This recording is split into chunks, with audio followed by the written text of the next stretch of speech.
அப்படிதானே? தூங்குறீங்களா தூங்கலையா?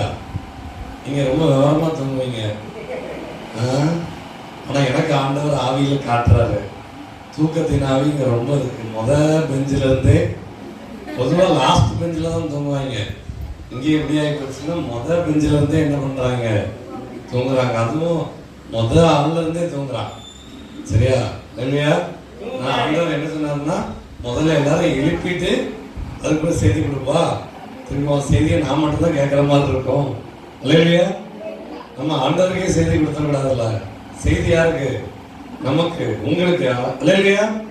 எத்தனை பேருக்கு தூக்கம் வருது? இல்லையா சொல்லுங்க பாப்பா. எத்தனை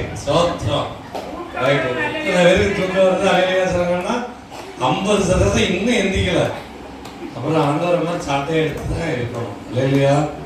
என்ன நம்ம எக்ஸசைஸ்லாம் சொல்லி கொடுத்துருமோ உங்களுக்கு ரொம்ப கஷ்டம். என்ன நீங்கள் பாட்டுக்கு பேசிட்டு போயிருக்கீங்கண்ணே பக்கமா, நாங்கள் பாட்டுக்கு உட்காந்து கவனிக்கிறோம். எவ்வளோ கஷ்டம் தெரியுமா? எனக்கு ஒன்று மட்டும்தான் புரியலை. நான் ஸ்கூலில் வாத்தியாராக இருந்தனால அந்த முழு நாளும் நின்று தான் கிளாஸ் எடுக்கணும். ஆனால் பையன் உட்கார்ந்து இருப்பான், ஃபேன் கீழே இருப்பான்.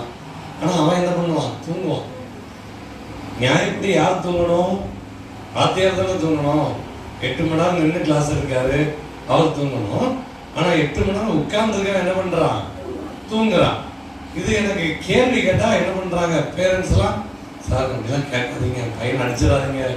என்ன சொல்கிறாங்க? தூங்குற பையனை அடிச்சிடாதீங்க, எழுப்பிடாதீங்க. அம்மாவா இல்லையா? அநேகம் நம்ம தூங்குறவர்களாக இருக்கு. அப்படி இருக்க விடாது. உங்களுக்குள்ள சோர்வை நாவி இருக்கு. சோர்வை நாவி எப்போ தெரியுமா வரும்? ஒரே சாப்பாடு சாப்பிட்டுட்டே இருந்தால் வரும்.